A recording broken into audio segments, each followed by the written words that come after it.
En este momento, te pido que prestes atención y observes cómo estás escuchando este podcast. ¿Usas audífonos? ¿Dónde estás escuchando este episodio? ¿Estás solo o estás acompañado? La tecnología del podcasting permite que podamos lograr una conexión, una cercanía que no conseguimos con un artículo escrito en un blog o un video en YouTube. Hoy conversamos sobre el podcasting, la pasión y la evolución. Nos cambiaron los muñequitos. Mi nombre es Cristóbal Colón. Soy un comunicador, un bloguero, un podcaster. Y eso es, nos cambiaron los muñequitos.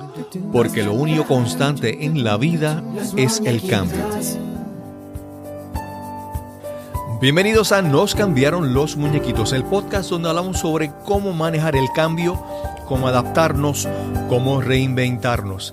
Hoy les traemos el episodio número 44. Hoy conversamos con Elsie Escobar. Hablaremos sobre su evolución personal y profesional, su enamoramiento con el podcasting hasta finalmente ser reconocida y exaltada al Podcast Hall of Fame en el año 2017. Esperamos disfruten esta excelente conversación. Bienvenidos a otro episodio de Nos cambiaron los muñequitos. Hoy tenemos una conversación que llevaba planificando mucho tiempo, que tenía mucho deseo, mucho entusiasmo que se diera y finalmente se dio, pude conseguir lograr esta entrevista. Hoy conversamos con Elsie Escobar. No voy a decir mucho sobre ella porque durante toda la conversación vamos a descubrir un poco quién es Elsie Escobar. ¿Cómo estás, Elsie? Muy bien, ¿y usted? Muy bien.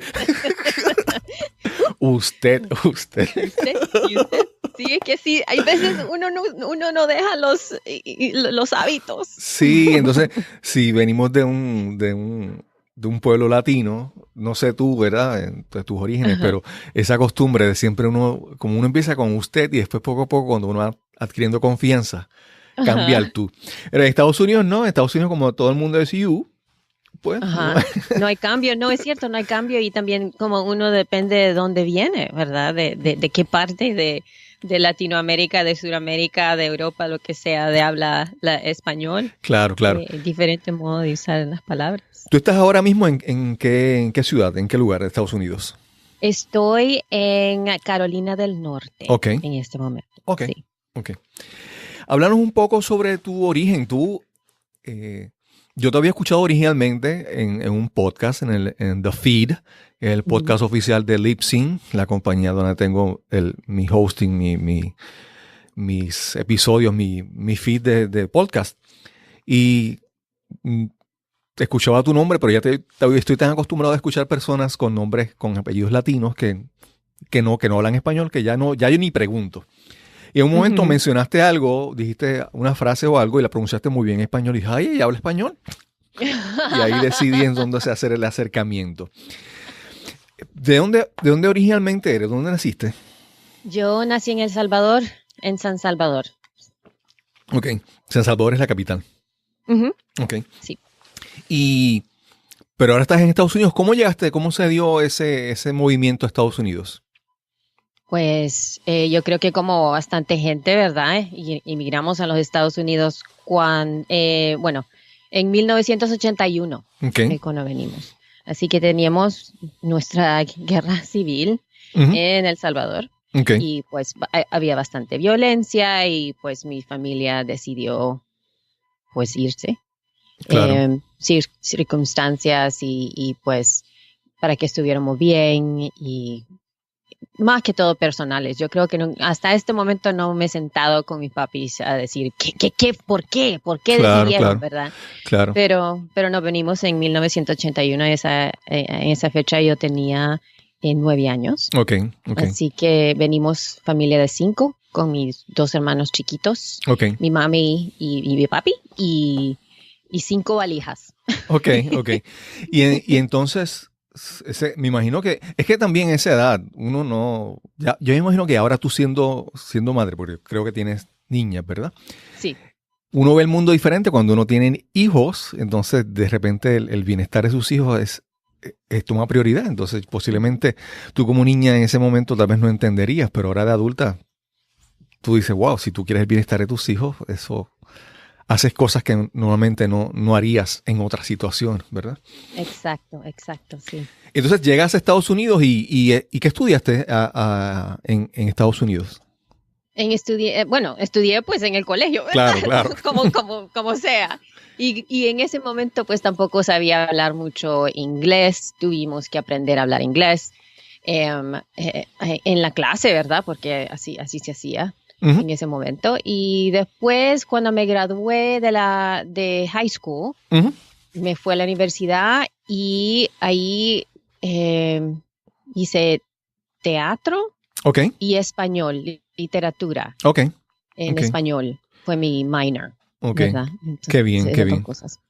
Pero entonces, decidiste entonces, luego de estudiar teatro, decidiste seguir por esa línea, porque muchas personas cuando son jóvenes deciden estudiar algo simplemente por lo que les gusta, pero después cuando entran al mundo de adultez, no sé, como que se lo ven. Y por ejemplo, vemos muchos actores trabajando como meseros porque tienen que pagarse las cuentas y todo eso. ¿Tú en ese momento, después de estudiar, continuaste en la línea en teatro o qué hiciste después? Sí, yo continué. Lo interesante del caso es que soy un actor muy bueno. No, muy buena. Entonces, cuando estaba estudiando en la universidad, apliqué a un programa de maestría en teatro en Denver, que no era afiliado con una universidad. Entonces, no era parte de una universidad. Era el único programa de maestría de los Estados Unidos que era... ¿cómo se dice? Eso sí, no sé cómo decirlo, pero era... Puedes decir en inglés. Chartered by sí, especializado. Congress. Entonces, el Congreso de los Estados Unidos daba el dinero para este programa. Entonces, no era parte de una universidad. Y solo dejaban entrar 8 estudiantes anualmente, 5... hombres y 3 mujeres. ¿Y podían ser estadounidenses o inmigrantes? Sí, de todo el mundo, cualquier cosa. Sí, no, pregunto porque algunas veces algunos programas son, ¿verdad? Enfocados a cierto grupo en específico para darle ciertas oportunidades. Entonces entraste a ese grupo. ¿Cómo fue tu experiencia en ese lugar, en Colorado? Oh, increíble. Yo creo que eso fue... la educación que uno necesita, digamos, no tanto, por supuesto, el estudio del teatro, el estudio de actuación, el estudio de literatura, de voz, de movimiento, increíble.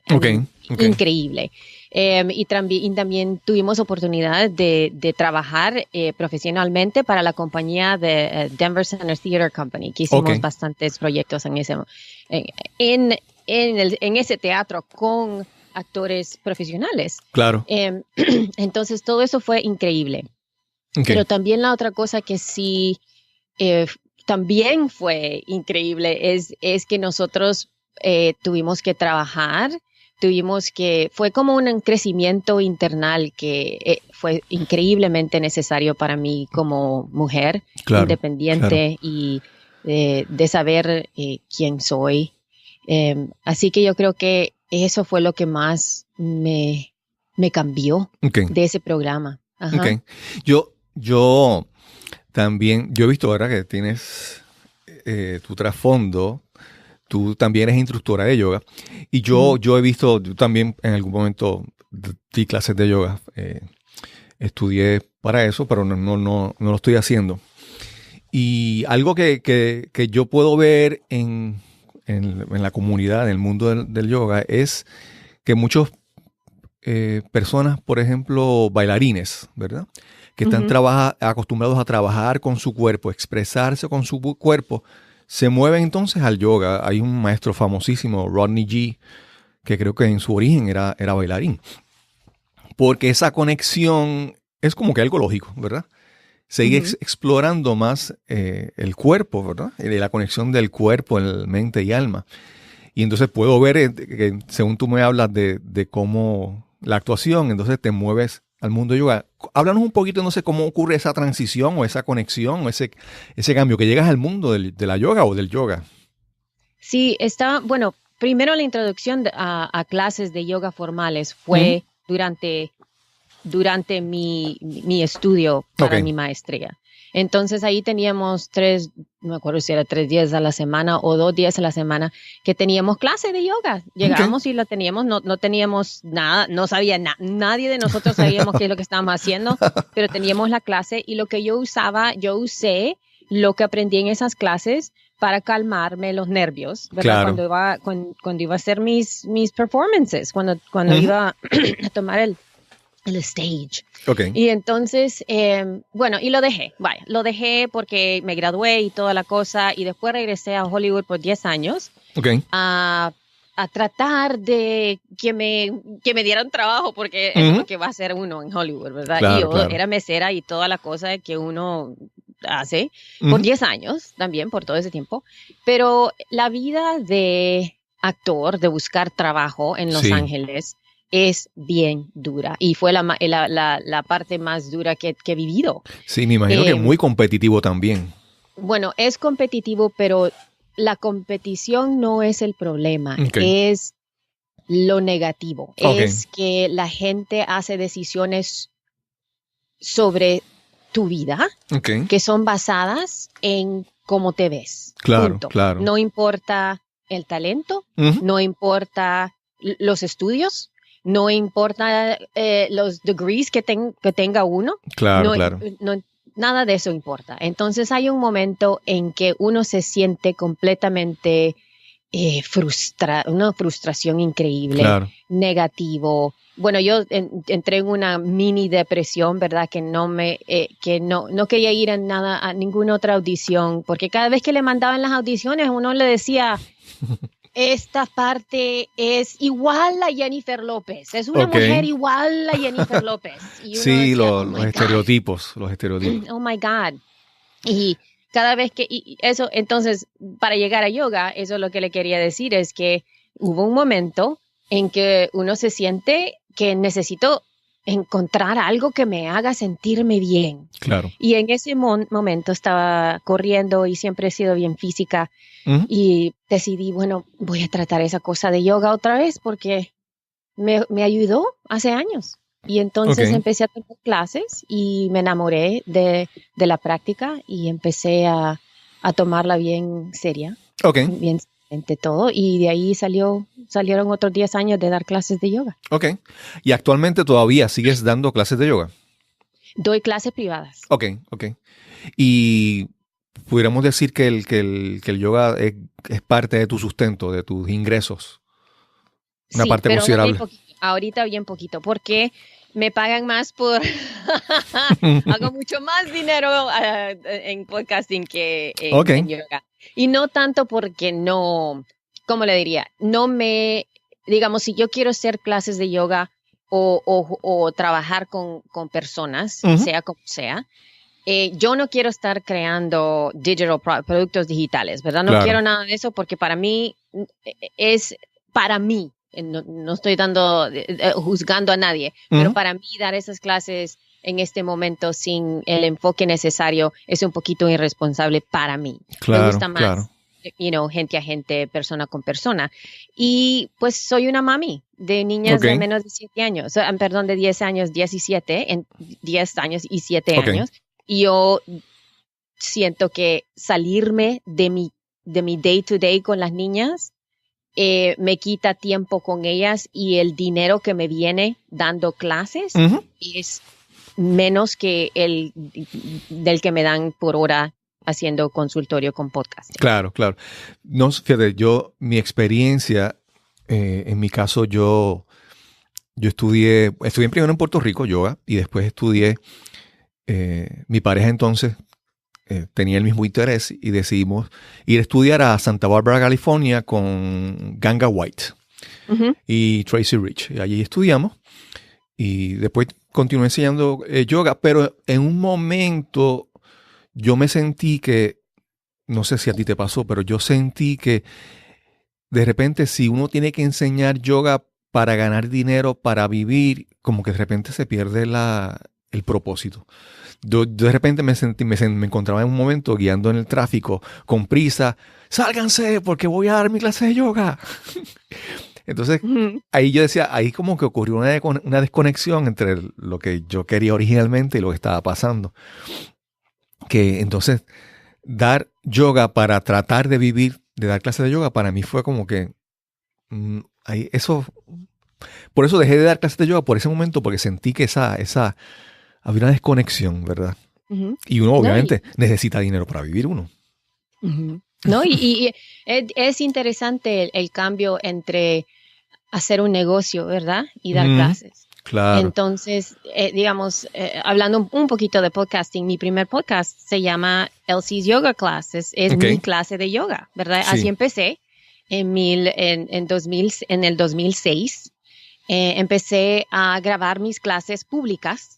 Así que no estaba dando clases para ustedes en los oídos, sino que en mis clases públicas. Ok. Y las sacaba.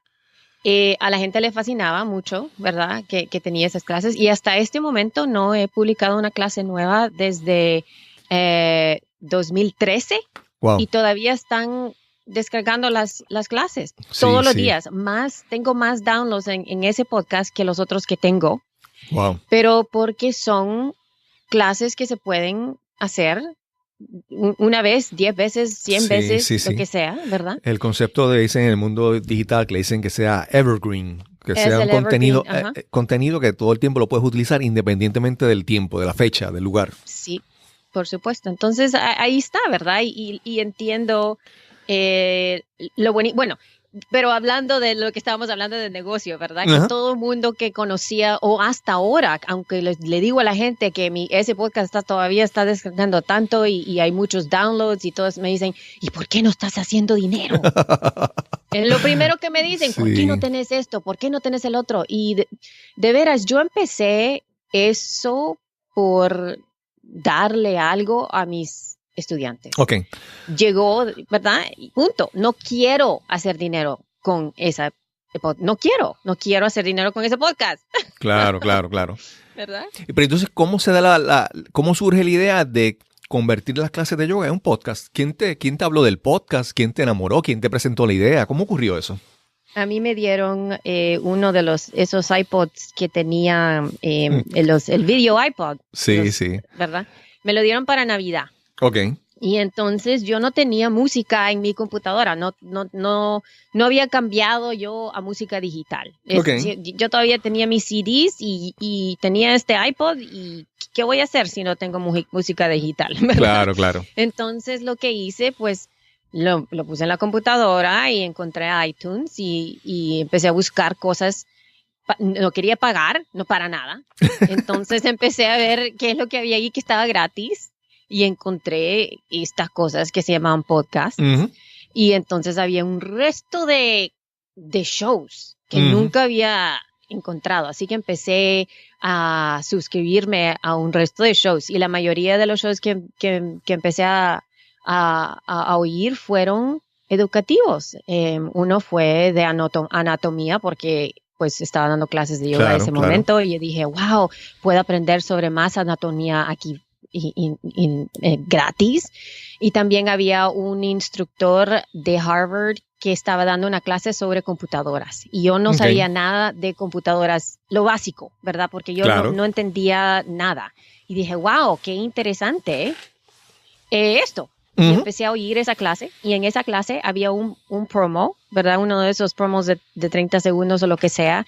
Y también había un como segmento que era de otro podcast, de otro podcaster, que en ese momento se llamaba The Typical PC User. Y Ok. era otro podcast independiente que daba clases a la gente sobre cómo usar lo básico Claro. de una PC. Ujú. Y entonces yo me suscribí a su show y nos hicimos amigos. Y él fue como mi profesor de Ok, podcasting, porque ok. cuando yo decidí hacer el podcast mío, que yo fui la que me dio la idea, ¿verdad? De, Ajá. quiero hacer podcasting, ¿qué puedo hacer? No quería hacer ningún nuevo show, sino que quería tratar de hacer esto, ¿verdad? Claro. Dije, voy a grabar mis clases de yoga porque las estoy dando. ¿Por qué no grabarlas? ¿En qué año estábamos cuando esto ocurre? ¿Para qué año estábamos hablando? 206. Ok, 2006. 2006, sorry. Ok. You're like, what? Entonces, ahí comienzas con tu podcast ya con las clases de yoga y el podcast. Sí. Me decía que entonces estabas más enfocada, era como que brindarle una opción adicional a tus estudiantes. Sí. Si un estudiante no llegaba un día, pues aquí tienes la clase en mi podcast, escúchala. Sí. ¿Cómo fue la respuesta de esa primera audiencia? ¿Cómo fue creciendo ese podcast? Bueno, en ese momento hay que ponerse a pensar el tiempo, ¿verdad? Sí. 2006, yo fui la primera mujer que estaba dando clases de yoga en esta forma. Exacto. Punto. Sí, era una pionera. Sí, entonces, en iTunes siempre estaba en lo primero de iTunes. Siempre me ponían la foto, siempre estaba en los features, siempre, pero constante, siempre estaba ahí, porque era la única. Entonces, eso ayudó mucho, por supuesto. Pero yo no hice nada de mercadeo, de promoción, de nada. Entonces, ese es lo que le digo yo, el X Factor, que yo no le puedo dar, no le puedo decir a nadie que esté empezando ahora que le van a dar los resultados que yo tuve en ese tiempo, porque eso es más de 12 años, hace 12 años. Sí, en ese entonces el podcast, eso era algo de, no sé, de geeks, de personas que conocían mucho tecnología. No era algo mainstream, no era para todo el mundo. No, para nada. Y entonces era una cosa que decían, yo quiero encontrar una clase de yoga. Hay dos. Okay. ¿Verdad? Entonces era o este. No era, no tenía las opciones que tenemos ahora. Digamos, si uno entra ahorita en iTunes o Apple Podcast y uno ponga yoga, va a salir una barbaridad de oportunidades. De conversaciones, de clases de video, de que no sea video, que es audio, que es de 20 minutos, de 30, de 40, ¿verdad? Una cantidad, una variedad increíble. Sí, ahora no hay excusa. El que quiere aprender de yoga, hay tantas opciones, tantos lugares que hace mucho tiempo eso no existía. Yep. Entonces, cuando... yo veo que también tú tienes una serie, ese fue tu primer podcast, Elsie's Yoga Class, pero también más adelante surgió otro que era She Podcast. ¿Ese es el nombre correcto? Sí, ese es el nombre correcto. Después empezamos She Podcast. Okay. Después de The Feed, porque The Feed llegó anteriormente. Okay. De She Podcast. En 2013 empezamos The Feed y después en 2014 empezamos She Podcast. ¿Y cómo llegaste entonces a la atención de Libsyn, que es una de las compañías más grandes en lo de hosting ¿verdad? En almacenamiento de contenido de podcast? ¿Cómo llegaste a esa... ¿Cómo se te da esa oportunidad? Otra vez hay que pensar que en el 2006 estaba yo, ¿verdad? Como la de yoga. Y así me conocían. Tú eres la de la clase de yoga, tú eres el de podcast de yoga. Era como una persona, ¿verdad? Entonces yo empecé a llegar a las conferencias que eran pequeñitas, ¿verdad? Más que todo por ahí en California, en Southern California. Entonces llegaba a esas conferencias y me conocían solo porque yo era la única y era una de las únicas mujeres. Y entonces, en ese momento también me empecé a dar a conocer, hice amigos con los podcasters de Los Ángeles, que se llamaban The LA Podcasters a ese momento también. Y también había un podcast que todavía está, pero no ha sacado muchos episodios, que se llama Podcast 411, que es con mi co-host Rob Walsh, que es el vicepresidente de Podcast Relations en Libsyn. En ese momento no era. Y me hizo una entrevista. Y como él tenía entrevistas con podcasters en su show, eso es lo que hacía. Entonces llegué ahí y nos conocimos. Durante ese momento que hice el episodio con él, empezaba a trabajar con Libsyn. Y yo le dije a él, me voy a ir de los Estados Unidos, de Los Ángeles. Ok. Ya acabé aquí en Los Ángeles, me voy a ir a otro lado, estoy cambiando de lo que estoy haciendo. Si algo viene en tu lado, dime, ¿verdad? Para trabajo o lo que sea, porque estaba completamente abierta en ese momento. Ok. Y entonces me dijo, nos vemos en Ontario, California, cuando lleguemos a esta conferencia, y ahí es donde me ofreció el trabajo. Entonces eso fue en 2007. Así que he estado con Libsyn desde 2007. Wow. Sí que tú has visto el crecimiento de la industria del podcasting, lo has visto de cerca, ¿verdad? Sí. Ahí primero como creadora y segundo como pues parte de una compañía que facilita ese proceso. Sí. Y antes que se me olvide, esta pregunta se me pasó. Hablamos sobre el yoga así por encimita, pero no hablamos sobre cuál es el estilo de yoga que enseñas o que estudiaste y te preparaste. Yo estudié Anusara Yoga. Ok. Hace años. Ok. Desde los principios de ese estilo. ¿Y todavía puedes decir que ese es el estilo que enseñas? Yo enseño, yo creo que los principales de Anusara Yoga, sí los enseño, por supuesto. Claro. Eso es lo que me ha ayudado a mí y me ha ayudado a sacarme de mucho pain que he tenido, y trabajo bastante con personas que tienen algo en el cuerpo que les duele. Claro. So, mi enfoque es en eso, no es tanto en hacer las poses y que la gente tenga un workout, ¿verdad? Sí, y algo que te quería, que he observado en el mundo del yoga es que cuando uno entra en el mundo, ¿verdad? Empieza a enseñar, entonces uno empieza a desarrollar como que una intuición de que es lo apropiado para ese momento, para esa situación, para este estudiante. Y muchas veces hay muchos estilos de yoga que son como que ya tan rígidos. Tienes que hacer esta secuencia, tienes que hacer esta postura y no puedes salirte de aquí. Y si lo haces diferente, ya no estás teniendo problemas. Entonces, esa evolución de uno aprende un sistema, pues después empieza uno como que a adaptarlo, ¿verdad? De acuerdo a la situación, porque es parte, yo creo que de ese aprendizaje, desarrollar esa intuición, ¿verdad? La intuición, sí, por supuesto. Yo por ejemplo, hace un tiempo yo veía un estilo de yoga que se llamaba Iron Yoga, que era un estilo de yoga donde uno incorporaba unas pequeñas pesas, y aunque tal vez el estilo no era pero yo vi que en algunos momentos ese elemento se puede utilizar en algunas situaciones. Y entonces uno va como que incorporando, uno va moldando poco a poco eso. Entonces, ya comienzas en el Libsyn, me dijiste que fue en el 2007. Wow. Entonces, ¿cuándo comenzó con el podcast de She Podcast? En 2014. 2014. Y ese podcast surge, ¿por qué necesidad? ¿Qué vino a hacer ese podcast? ¿Qué tú querías alcanzar con ese podcast que estableciste? Yo creo que en ese momento lo que teníamos un Facebook group que lo empezó mi co-host, Jessica Kupferman. Ella empezó un grupo en Facebook llamado como Mujeres en Podcasting o algo así, ¿verdad? Porque no había ningún grupo así. Entonces ella lo creó y yo dije, ¡ay, qué bueno! Me puse súper contenta. Entonces empecé a decirle yo al resto de mujeres que yo conocía, ¿verdad? Ella no conocía muchos en ese momento, entonces muchas en podcasting.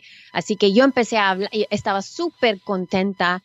Y empezamos a ver, nos hicimos amigas, ¿verdad? Y entonces empezamos a ver que había conversación en el grupo que decía, ¿por qué no había un podcast sobre podcasting de mujeres, del punto de vista de mujeres? Entonces nosotros nos quedábamos viendo ahí como oyendo, ¿verdad? Y todo el mundo decía, necesitábamos un podcast, empecemos un podcast. Y entonces Jessica y yo nos pusimos juntas y decimos, empecemos hoy. Ok. Entonces por eso decidimos hacer She Podcast, y pues en este momento tenemos más de 11,000 mujeres en el grupo y un show y también una educación, y tenemos muchas cosas que estamos haciendo con She Podcast. No sé cómo es la situación allá en tu hogar, pero por lo menos en Puerto Rico, cuando uno mira las redes sociales, uno ve las promociones, las mujeres están tan ansiosas de seguir buscando alternativas, de emprender, de aprender. Yo te puedo decir que cuando miro promociones de eventos de adiestramiento, vamos a decir, de mercadeo en las redes sociales, de generación de contenido, cuando uno mira, o sea, la cantidad de eventos que son enfocados a la mujer son mayoría. Entonces yo como hombre digo, oye, nos estamos quedando atrás. Pero es bueno, por ejemplo, en nuestro caso, mi podcast no genera como tal ingresos el podcast, pero me ha generado unas oportunidades porque personas han querido aprender cómo hacer podcasting y entonces pues, terminamos haciendo unos talleres y un bootcamp. Y del bootcamp, todas, hay cuatro podcasts que se están creando, todos son de mujeres. Y eso, como te digo, lo veo, no sé si en Estados Unidos, donde tú vives, es así, pero aquí he visto eso, he visto ese deseo de la mujer de seguir buscando alternativas a emprender y buscar oportunidades. No sé si en Estados Unidos, en tu comunidad también es parecido, es así. Sí, por supuesto, hay una cantidad, pero el problema no es tanto de que no estamos buscando las oportunidades y que hay instrucción y educación, sino que en este momento el coverage de media siempre enfoca en los mismos 10 hombres.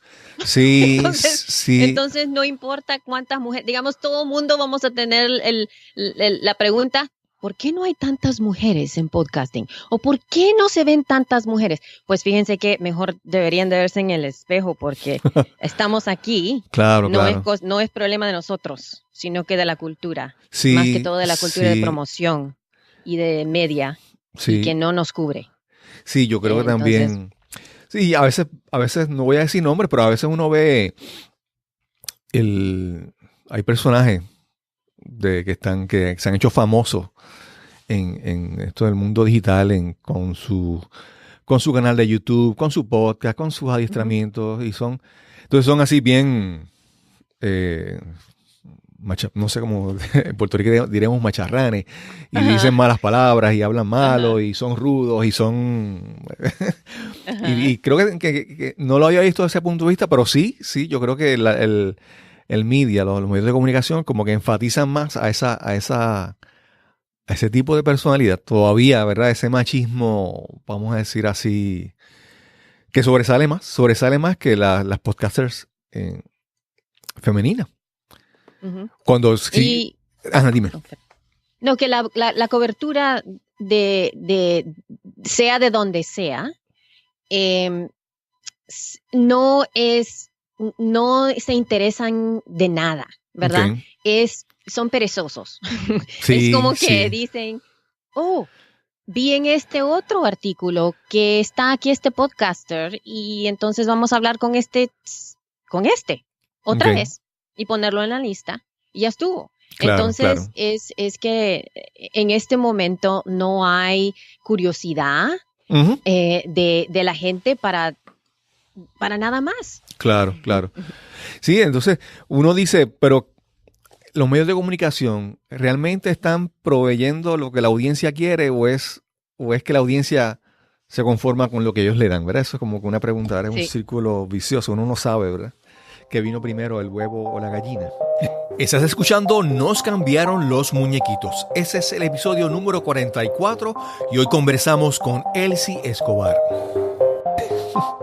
Sí, yo creo que en este momento estamos en un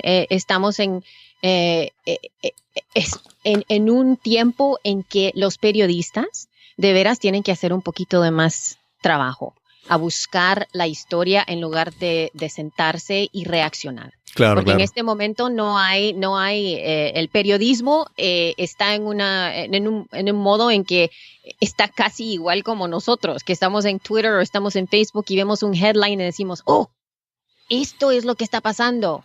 Claro. Y entonces siguen eso en lugar de sentarse, ver el punto de vista, tener más curiosidad, hacer el trabajo, encontrar nuevas voces, porque es muy difícil. Claro. Se trata, entonces, sí. No, y otra cosa también es que como empiezan a surgir más podcasts y entonces empiezan a surgir la parte de especializarse, lo que le llaman es buscar un nicho, ¿verdad?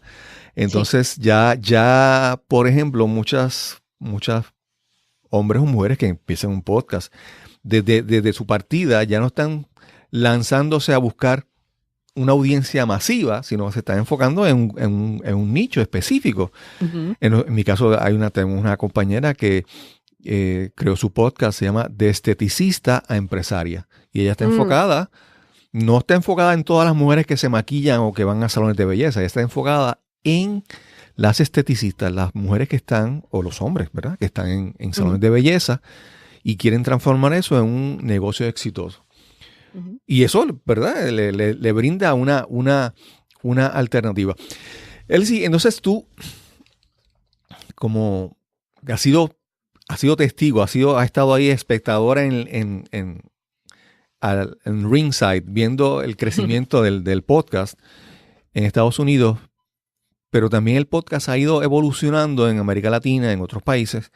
Siempre se dicen que hay como un factor de conversión, que lo que ocurre en Estados Unidos empieza a ocurrir después en otros países con cierto retraso. ¿Cómo tú ves primero el futuro del podcasting, la evolución del podcasting en el 2019 en Estados Unidos? Y después hablaremos un poquito sobre América Latina. ¿Cómo lo ves?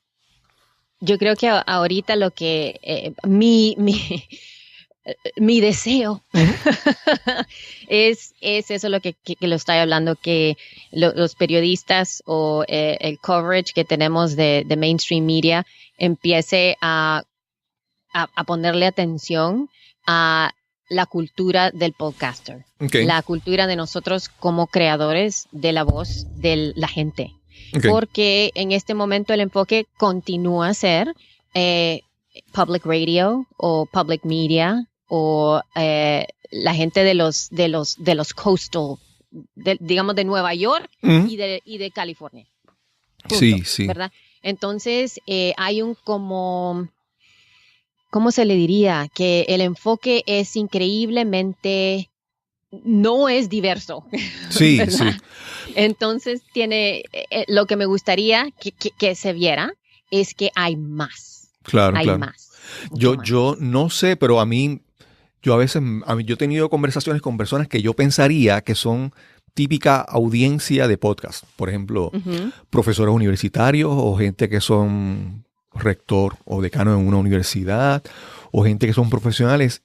Y cuando les hablo de podcasting, mucha gente dice, no saben, no tienen idea. Y yo creo que también hasta en los medios de comunicación tradicionales hay mucha gente que todavía, pues, su mente está puesta en los medios de comunicación tradicionales y como que de repente no conocen tanto de podcasting. Hay mucha gente hay muchos que sí, son muy asiduos escuchas de podcast, pero hay gente que todavía no ha escuchado un podcast en su vida. Y yo creo que eso hay una gran oportunidad en esas personas, en esa audiencia, en convencerlo, ¿verdad? Ujú. De transformarlos de lo que es medios de comunicación tradicionales, prensa escrita o radio, a moverlos al podcast. Entonces, yo por lo menos, yo comencé mi podcast, yo comencé consumiendo podcast hace ya unos 2 años, 3 años. Y me lancé con el podcast el año pasado, 2018. Pero este año yo he visto tantas cosas. Por ejemplo, ya hemos visto podcasts que han cambiado, han evolucionado y de ahí surge un programa de televisión o una serie. O hemos visto cómo, por ejemplo, Pandora, que era principalmente música, ya está agarrándose al mundo del podcast. Hemos visto una evolución que yo creo que... ¿Cómo ves esos pasos, esas cosas que ocurrieron en este año y que las que ocurren siguen ocurriendo en 2019? Otra vez hay que ver ¿cómo se dice? El lens, Uh-huh. ¿verdad? De dónde viene esa comunicación de podcasts que ahorita sí se ven en bastantes lados, ¿verdad? Sí, Hollywood tiene los ojos abiertos y están viendo. Sí, han habido shows que han tenido un protagonista que es un podcaster, que está, wow, qué bueno, ¿verdad? Claro, Neat. claro. Y que, digamos, hay comunicaciones o diálogo en ciertos otros medios de televisión o lo que sea, digamos, que la gente dice, oh, sí, oí esto en el podcast, ¿verdad? Que es diálogo, que es normal, como decir, lo leí en el libro, ¿verdad? Lo vi en la televisión, lo oí en un podcast. Entonces, eso sí ha cambiado bastante, el término se está oyendo un poquito más, entonces ahí tiene un poquito más de enfoque y la gente o va a decir, oh, sí, yo sé qué es, o va a decir, ¿y qué es eso del podcast? Que siempre pasan hablando de eso. Claro. ¿Qué quiere decir? Sí, todo eso está ahí, ¿verdad? Pero, digamos, en este momento no veo que la mayoría de podcasts están haciéndose programas de televisión, porque eso, no. Digamos, ahorita acabamos de hablar en el último episodio de The Feed, porque Rob dio un resto de números. Ok. Y dijo que, quiero ver, aquí le voy a decir esto porque, oh my God, porque todo el mundo está diciendo eso, los podcasts y la televisión. Pero digamos, uno puede ganar un Oscar más que su show se haga a un podcast.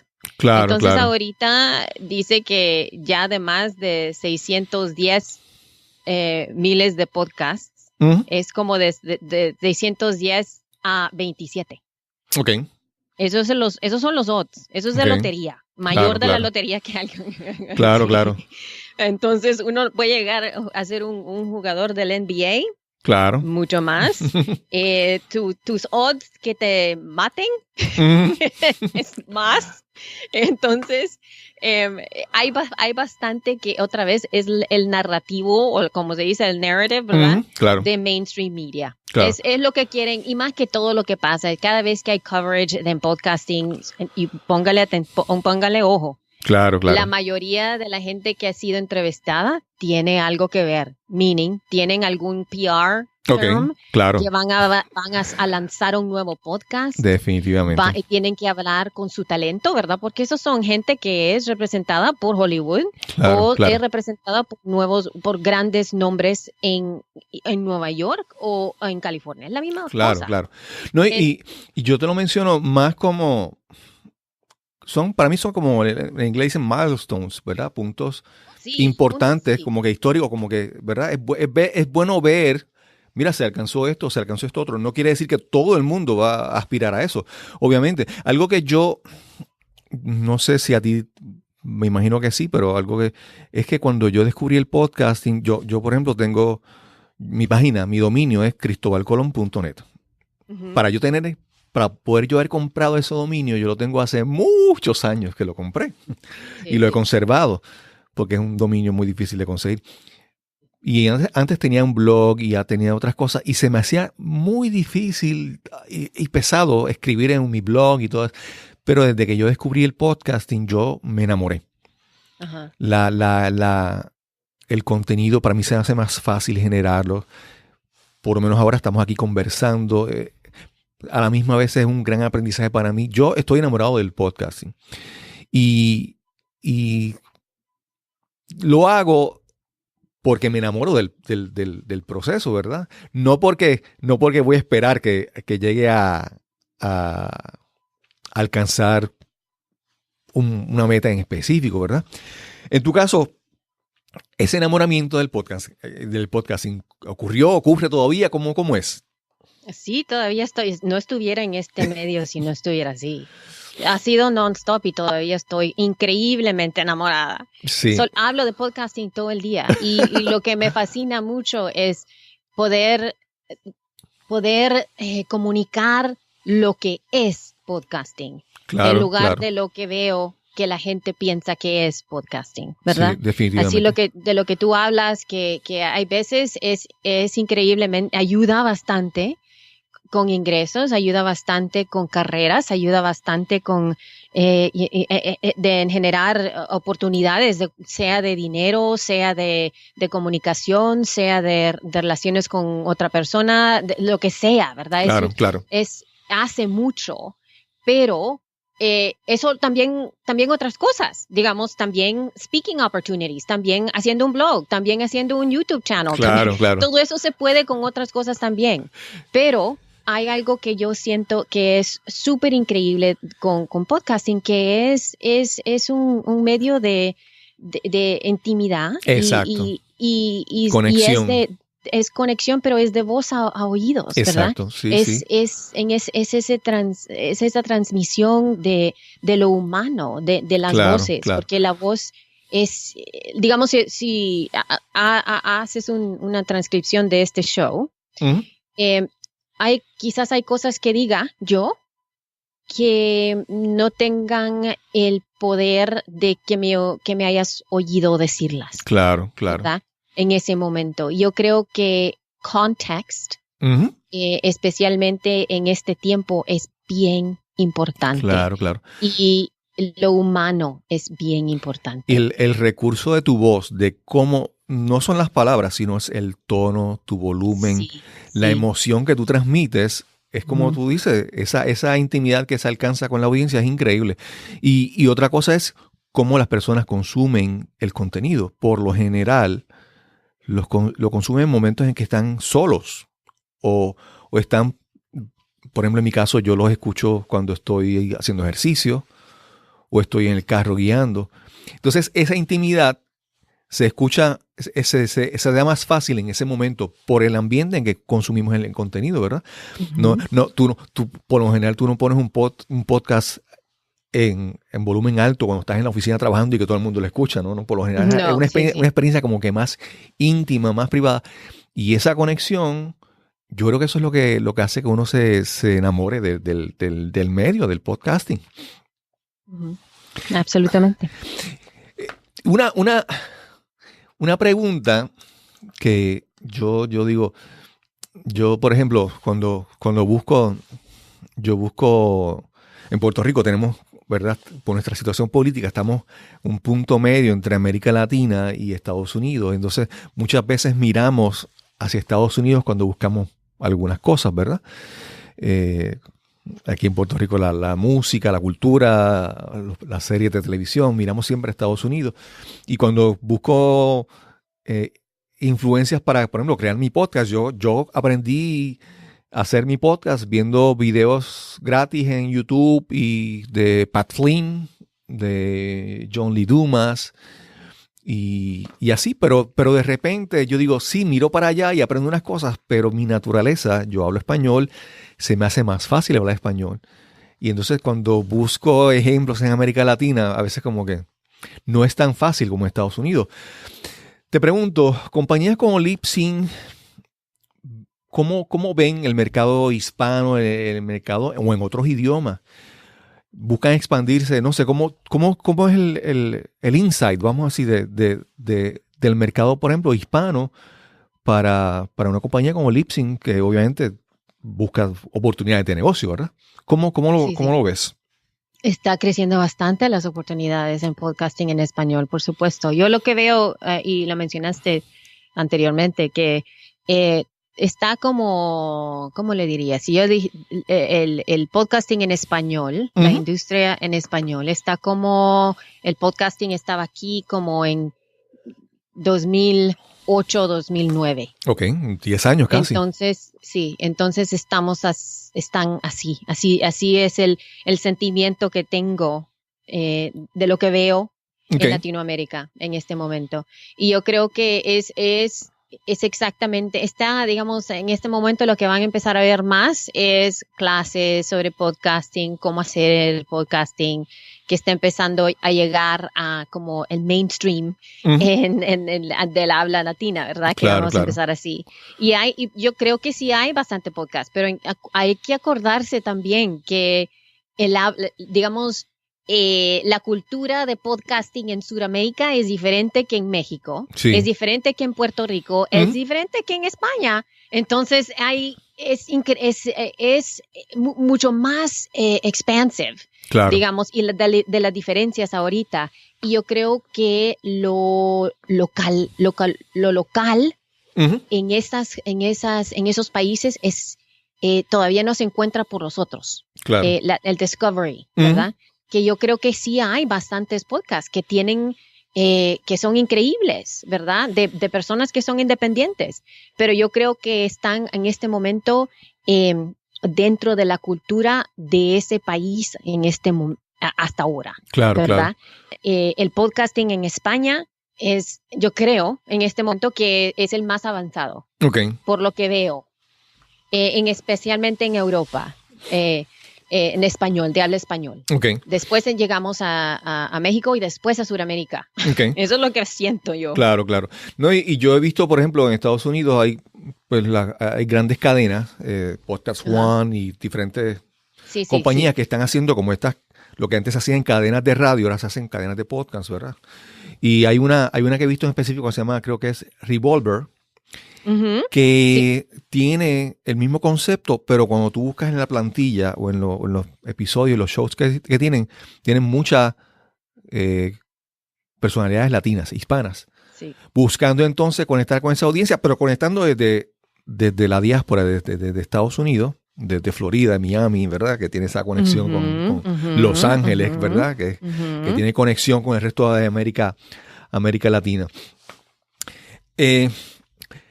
Nosotros solamente tenemos una pregunta que es estándar. Hay podcasts, shows que tienen sus gimmicks y sus preguntas. Yo solamente tengo una, ¿verdad? Si tú tuvieras que mencionar algún mentor, algún libro, alguna persona que te ayudó muchísimo en tu carrera, que cambió tu vida, ¿quién tú pudieras mencionar? O sea, ya sea un mentor, una persona, o ya sea un libro o algo que impactó tu vida. Ay, Dios mío, mire cómo me ponen. Wow. Puede ser más de uno, no tiene que ser uno solo. Pero por Dios. Yo creo, ay, no, qué impactado mi vida. Wow. Bueno, tu vida, yo creo tu evolución profesional en el podcasting y en todo esto. Oh, goodness gracious. Yo creo que hay bastante, fíjese que le voy a poner ¿cómo se dice? Un caveat aquí de que el podcasting, Ajá. los podcasts que me han acompañado ya más de 10 años. Uh-huh. El año pasado oí 441 episodios y eso solo fue de una app. Wow. ¿Ok? Uh-huh. Entonces yo soy lo que digo que soy una ¿cómo se dice? Listener, Sí, escucha. Sí, sí. Yo soy professional listener, pero de podcasts. Sí. Entonces hay increíblemente de los podcasts que me han ayudado en mi vida. Okay. Y son diferentes, son episodios, es un episodio de alguien, es un podcast de alguien, pero el meterme en aprender y a oír estas voces me ha abierto mi vida. Qué bien. Mi educación, mis posibilidades, el coraje que tengo, la responsabilidad que he tenido, todo. Me ha dado, todo lo puedo buscar otra vez en podcasting, que empezó de podcasting. Qué bien, qué bien. Yo también, a veces hasta me siento, por ejemplo, mencionaste hace un momento el último episodio de The Feed y esta mañana lo comencé a escuchar porque yo tengo cerca de 20 shows que estoy suscrito. Uh-huh. Porque entonces ya, como te digo, a mí por lo menos me gusta aprender de lo que dicen, pero también los observo como podcaster. Veo cómo lo hacen, qué puedo aprender, qué puedo hacer diferente, qué puedo imitar de este podcast, de este show. Entonces uno se vuelve como que adicto. Yo, el primer podcast que yo me convertí asiduo fue el de John Lee Dumas. Mucha gente empieza por ahí. Para mí ha sido una gran diferencia. El programa de ustedes, de Feed, me encanta porque siempre al final tienen los stats, las estadísticas. Sí. Y eso para mí es como que, sí, porque a veces tú tienes tus estadísticas y tú las ves, pero entonces, como decías hace un momento, el contexto, cuando me comparo contra quién, entonces cuando ustedes dicen, bueno, en un mes los downloads para un episodio son tal de estadísticas, si tienes esta estadística estás sobre 50% de los podcasters o algo. Uh-huh. Para mí eso es una gran herramienta porque es súper valiosa, ¿verdad? Me indica cómo estoy haciendo con relación al mundo en general, ¿verdad? Y realmente te digo, pues disfruto mucho sus episodios, me encanta. Son súper valiosos. ¿Ustedes lo hacen? ¿Cada cuánto tiempo hacen The Feed? Cada 2 veces al mes. 2 veces al mes. O sea, yo quisiera que fueran más, pero obviamente tiene una logística para crear eso. Pero te digo, realmente es súper, súper valioso. Agradezco mucho el trabajo que tanto Rob como tú hacen en ese show. Y yo, a cualquier persona que considere en serio el podcasting, ese es uno de los podcasts que tienen que escuchar. Porque de verdad, realmente el conocimiento que ustedes comparten es súper valioso.